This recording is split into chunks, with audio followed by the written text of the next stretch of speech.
Become AutoCAD expert step by step. Hello friends, I'm your guide Amit Garg and you're watching my channel CAD by Amit. Friends, I hope you must have subscribed my channel as yet. If not, you please subscribe it now so that you keep getting all of my lectures one by one. Friends, in this particular lecture, we are going to understand how do we make an orthographic drawing in AutoCAD. This lecture is in two parts. Part number one, we'll understand all the settings that we do before we start working on a drawing. And in part number two, we'll be actually making the drawing. So friends, keep watching and please do not miss this lecture because this is going to be very important from beginning till end. So let's get started. Friends, in this particular lecture, we'll be making one orthographic drawing from the very beginning. In this part, we are going to make all the settings that we do before we start working on the drawing. Now, first of all, I'm going to explain you friends what is an orthographic drawing. An orthographic drawing is a drawing which has all the lines either horizontal or vertical. Friends, this drawing what you see in front of you is a single line diagram. All the dimensions are in centimeters and this is the kind of drawing that we call as an orthographic drawing. First of all, I am going to tell you all the steps, like what all steps we should follow to make this drawing from the starting. Friends, we have step number one.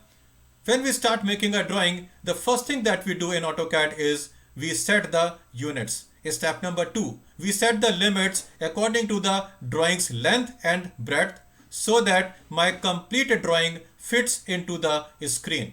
Step number three, we type down zoom, enter, all, enter.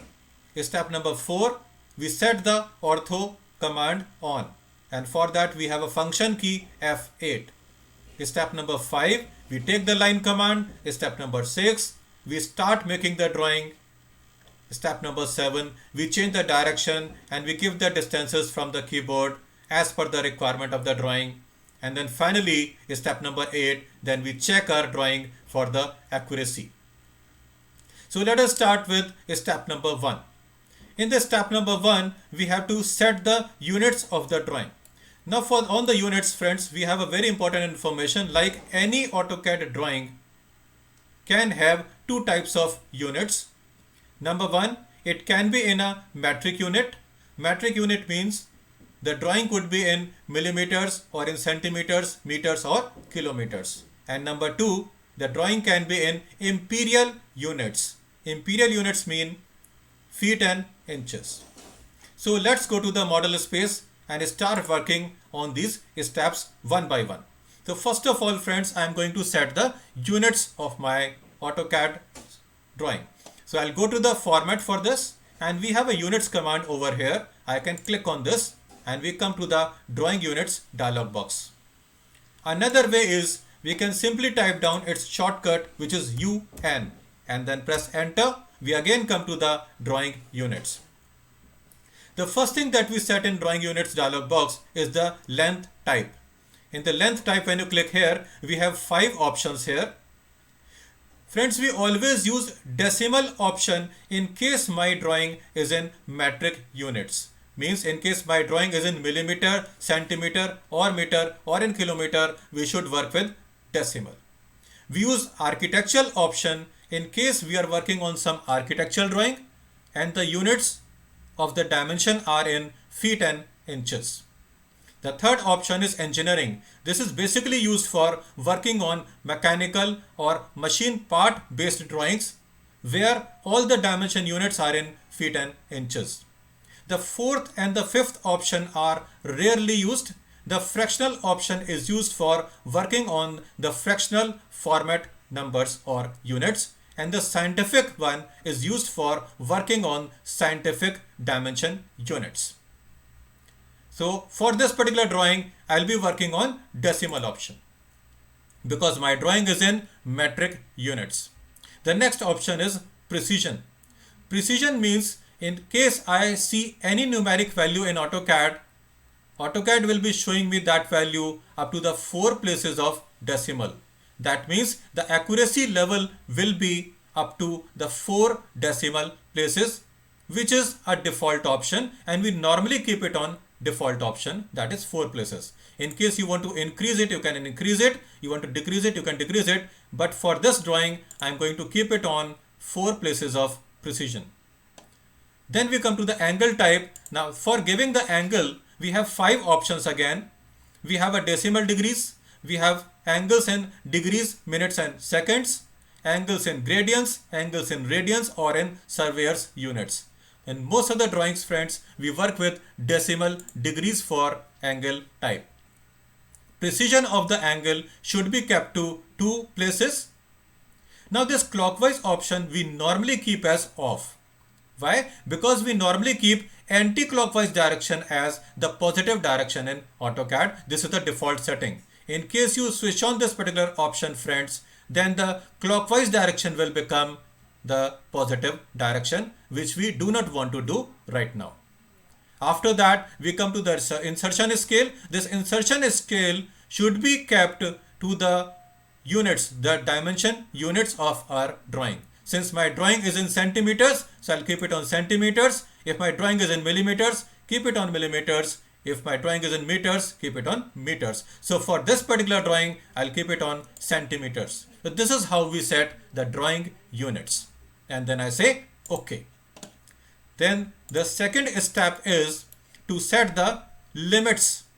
Now the purpose of setting the limits is like we set the drawing window size according to the size of my drawing so that my drawing does not go out of the screen. For setting up the limits, we should know what is the length and what is the breadth of the drawing. Now let us calculate the drawing length. Now the drawing length is taken along the x-axis direction. So we'll add up this 600 centimeters plus 200 centimeters plus 300 centimeters. That makes my drawing length equal to 1100 centimeters.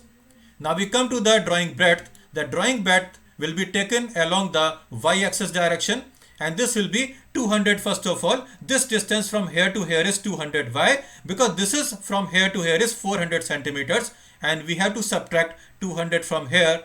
So this particular thing will become 200 centimeters. So 200 centimeters here, then 400 centimeters, and finally 100 centimeters will make it 700 centimeters. After having calculated the length, now we go to the model space and we come to the format tab once again and we click on drawing limits command here.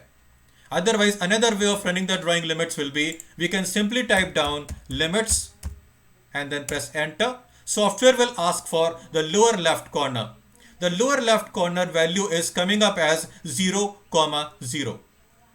And we normally keep it on 0, 0 because this is the origin point. So friends, your lower left corner of the drawing normally should be kept on 0, 0. So I will not change anything. I'll just press enter.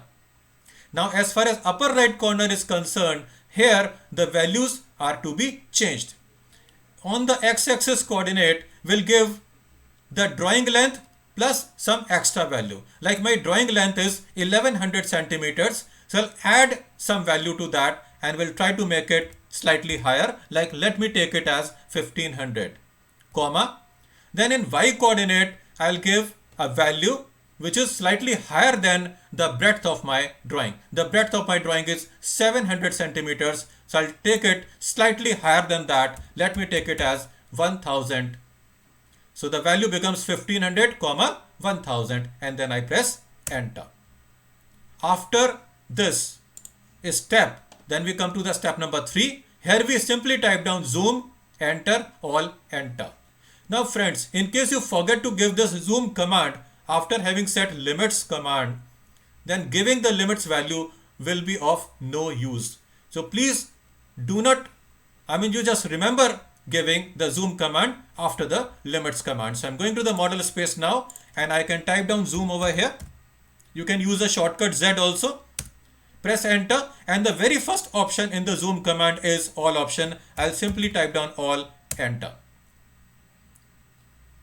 That was my step number 3. And after that we can switch on ortho Why do we switch on ortho command? We switch on ortho command because my drawing is orthographic, and for making an orthographic drawing, this is the best way. This is the fastest way of making the drawing when we switch on ortho, and we can simply make lines in horizontal and vertical directions.